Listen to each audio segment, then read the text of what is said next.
Good morning, and a warm welcome to your show, Sunny Mornings, Ocean Beach.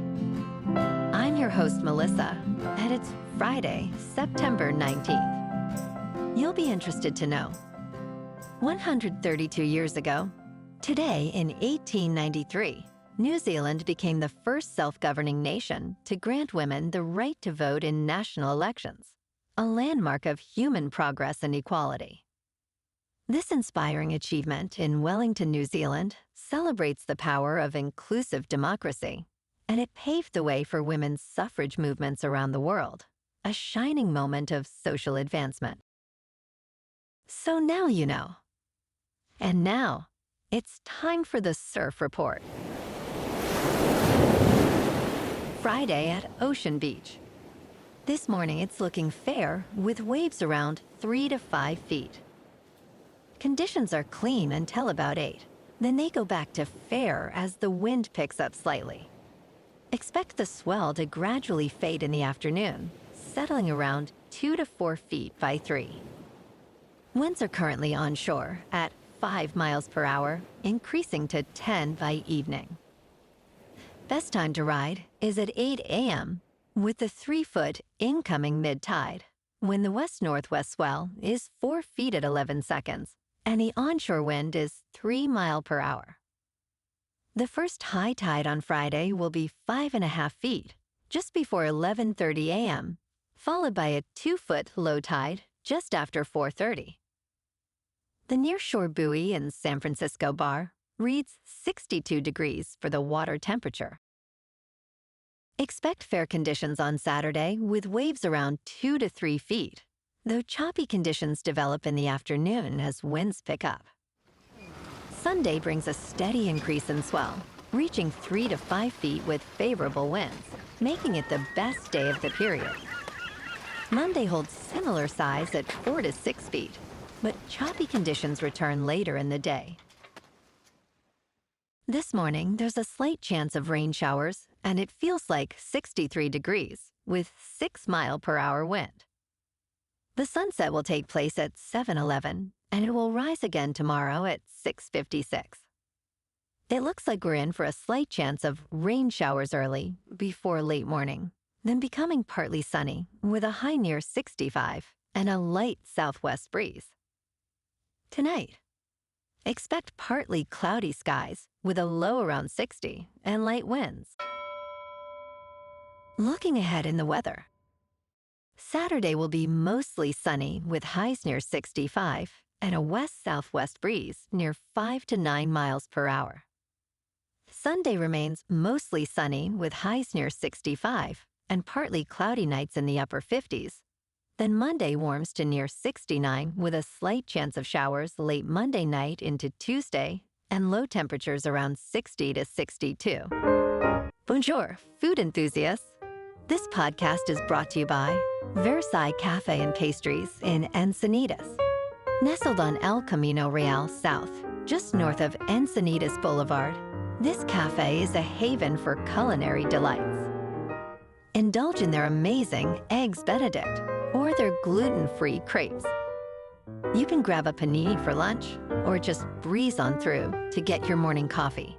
They are open every day from 8 to 5. So stop on by and don't forget to tell them Sunny Morning sent you. In local news, in Northern California, a push for secession is gaining traction among rural residents who feel marginalized by Democratic redistricting plans. Governor Gavin Newsom's proposal would merge traditional Republican strongholds with liberal Bay Area districts, stirring concerns about rural representation. Modoc County, a conservative enclave, is particularly worried that their agricultural interests and distinct perspectives will be overshadowed in a new district that stretches to wealthy Marin County. Local ranchers express frustration, emphasizing the urban-rural divide and the potential loss of their voices in Congress. As Californians prepare to vote on Proposition 50 on November 4th, the debate over representation and power continues to escalate.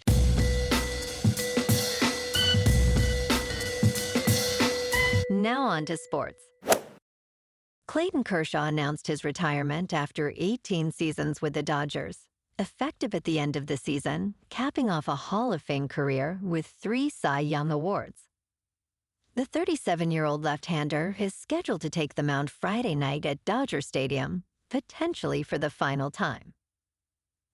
Kershaw, a dominant pitcher, has more than 3,000 strikeouts and 2 World Series titles.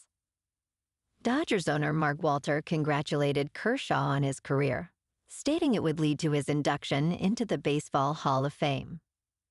And last night, on Thursday Night Football, the Bills beat the Dolphins in Buffalo 31-21. Josh Allen was 22 for 28, with 213 yards passing, 3 touchdowns, and 0 interceptions. Tua was 22 for 34, with 146 yards passing, 2 touchdowns, and 1 interception. The Bills are now 3-0 as they remain at home next week to face the Saints. And on Sunday Night Football this week, we got the 0-2 Chiefs in New York to face the 0-2 Giants. KC is favored by 6.5, with the over-under set at 45.5. Kickoff is at 8:20 on NBC. In college football tomorrow, the big game of the weekend is number 22, Auburn visiting number 11 Oklahoma. This SAC showdown has these 3-0 teams facing off at 3:30 Eastern on ABC. In local sports, last night in Los Angeles, the Giants lost to the Dodgers 2-1. The Dodgers scored twice in the 6th with Betts reaching on an error and Freeman singling in runs. Webb took the loss, allowing 1 earned run over 7 innings. The Giants managed only 1 hit and committed 1 error while leaving 9 runners on base. The G-men's record dropped to 76-77.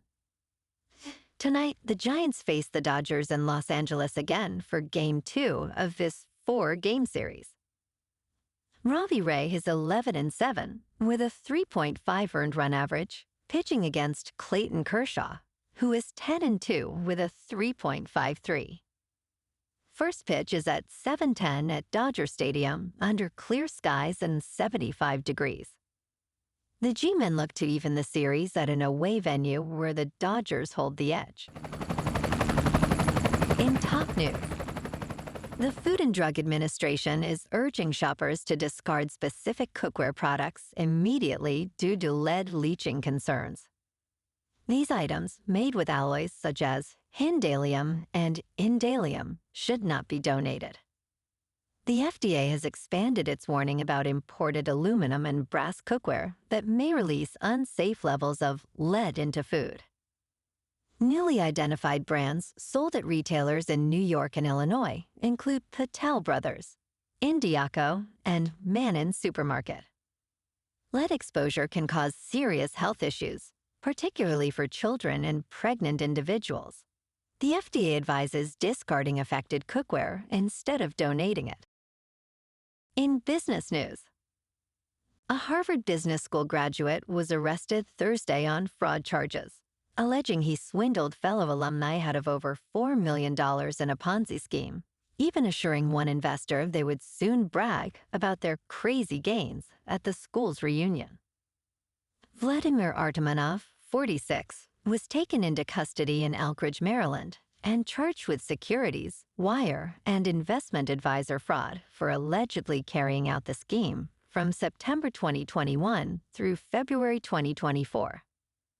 An indictment unsealed in Manhattan federal court said Artemanov promised big returns and little risk to dupe former classmates into investing with him. U.S. Attorney Jay Clayton said Artemanov betrayed investors, including friends and former Ivy League classmates. In crypto movement, Bitcoin is up 2% for the week to about $117,000. Ethereum is down 0.5% to just over 4,600. And XRP is up 0.5% to $3.08. Moving on to a more local vibe. In our community spotlight on health and wellness, we are working with a national Pilates studio to bring you some free classes, so listen up.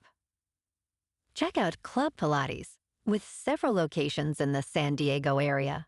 Pilates presents a comprehensive wellness approach, cultivating strength, reducing tension, and elevating mental well-being.